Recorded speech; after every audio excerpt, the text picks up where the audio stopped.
How to create DHGate account. Hello everyone, I am Vishaka and welcome to our channel.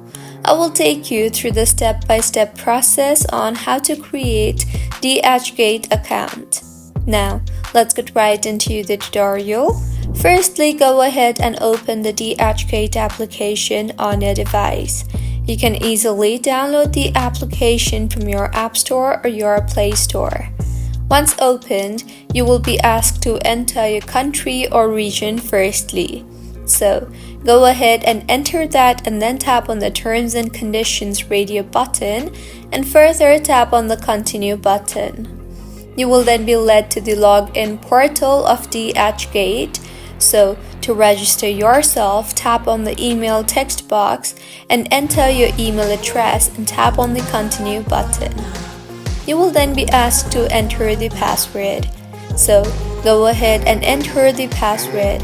Make sure the password consists of 6 to 30 characters and contains numbers and letters. Now, tap on the register button and with this you will be successfully signed in to DHGate. You can also sign in to DHGate using your Apple account, your Facebook account, or your Google account.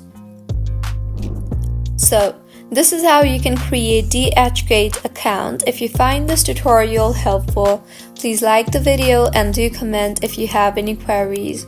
Also, do subscribe to our channel Login Giants for similar helpful tutorials. See you on the next one.